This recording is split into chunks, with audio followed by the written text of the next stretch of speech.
Hey, what up, people? It's your girl Tanya, and thank you for tuning into Books, Incense, and Brown Liquor. I'm here to talk about books. This is my monthly book wrap up video, where I talk about the 5 books I read in the month of November. So, let's talk about books. This was a good reading month for me. The first book I read was Then She Was Gone by Lisa Jewell. This is my first time reading anything by this author, and I'm gonna tell you right now, I was impressed. I love her writing, and then I messed around and found out that she's written like 15 novels, so I have made it my business to go back and read other books of hers, okay? Then She Was Gone is about Ellie Mack was the perfect daughter, and then she was gone. So basically, Ellie is like very beautiful, well-behaved, like straight A student. And one day she leaves to go to the library to study for her annual exams, and she is never seen again. Like, never seen again. So the way the book is written, you are kept in suspense because you get little glimpses. It kind of goes from the present to back then, to the present to back then. So in the end of the book, you do eventually find out what happened to Ellie, and you find out all of the details that led to her fate. Whew. But her mother, Laurel, like, will not rest until she finds out what happened to her daughter. And there's a few sketchy characters in the mix and a couple of plot twists that keep this book, you know, it keeps you on the end of, like, you're just fully engrossed from beginning to end. So I gave this is 5 stars, like all the way, 5 stars, okay? That's non-negotiable. The next book was, I read, is called Sister of Mine. I don't have the hard copy because I listened to it on Audible. Sister of Mine by Lori Petru. And it's about and let me tell you something. This book started out really slow. I almost didn't finish it because it was boring as hell in the beginning. But it picked up pace. You have 2 sisters. They now live together because one sister who was married, her husband died in a mysterious fire. And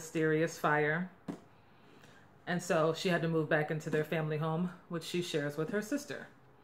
And they got some secrets between them, okay? And then there's a man that comes in the mix, and the 2 of them are kind of, it's a little plot twist. I'm not going to give it away, but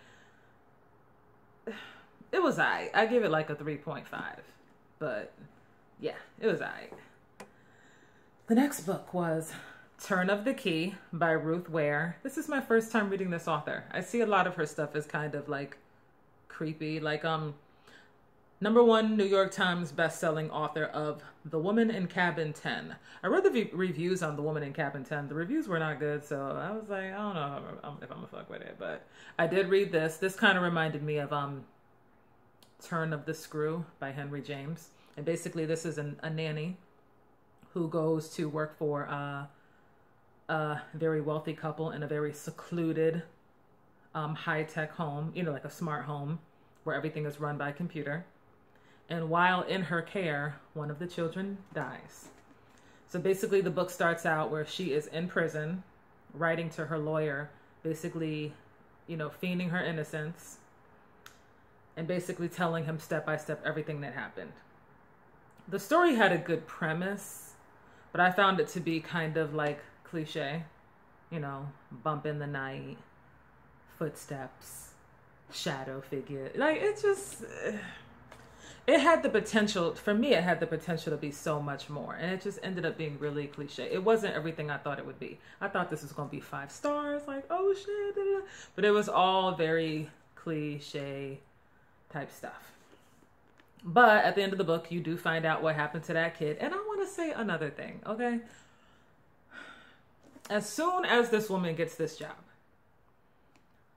like, as soon as she, like, it's a live-in nanny position. As soon as she moves in, the mother and father go out of town for a conference. So her literal first day of work, very next day, she's left alone with these kids. The mother and father don't even know, do she like these kids? Do the kids like her? Are they getting along? You just hire this woman and then you go out of town. that I just don't understand. Okay, rich people, get it together. All right.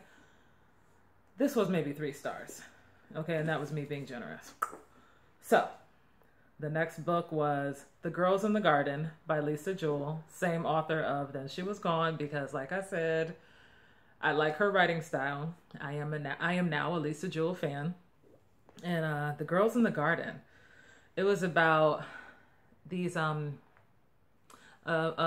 woman and her 2 daughters. They move into a commune. It takes place in the UK, where it's like a community, like an apartment community, and it's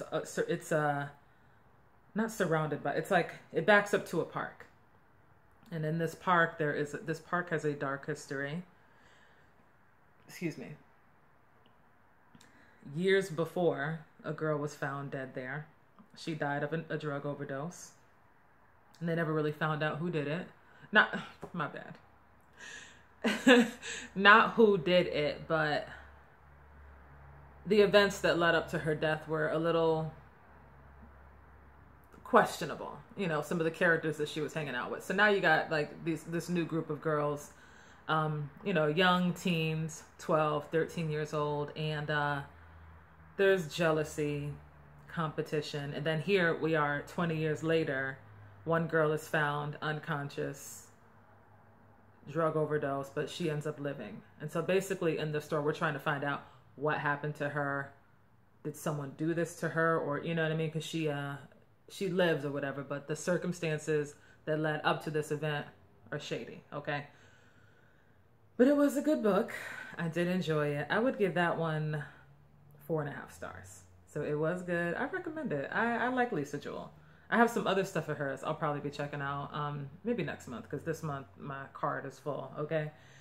And then the last book I read this month, which is by an author that I really love, Clap When You Land by Elizabeth Acevedo. Okay, for those of you that don't know, Elizabeth Acevedo wrote The Poet X, and I read that book last year.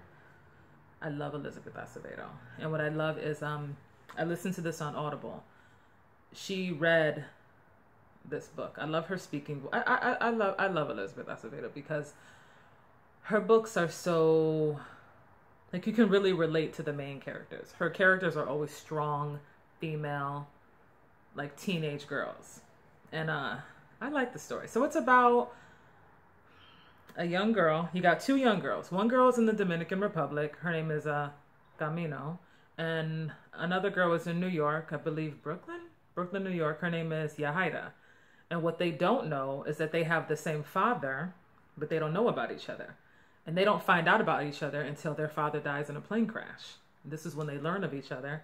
And basically they're forced to, you know, open up a can of, basically Papi had a lot of secrets, okay? So they basically are in a position where they're forced to get to know each other after all these years. So Clap When You Land, Elizabeth Acevedo does it again. I would give it a 4.5. So, sorry. Someone just texted me. Anyway, so that concludes my books for this month. And the book that I'm currently reading, I was hoping that I would finish this month. I Am Watching You by Teresa Driscoll. This is my first book by her. I'm going to be honest with you. The premise, the little paragraph in the back, sounded real good. But this book is a little bit boring. Okay? It's a little bit boring. I am having a really hard time finishing this book. If anyone else has read this and they want to drop a comment, you know, do your thing. I ain't even mad. As long as it doesn't contain spoilers, do your thing. So yeah, I'll let you know hopefully in next month's book wrap up. But anyway, that concludes today's book wrap up video. Thank you for watching. I wish you good reading. Bye.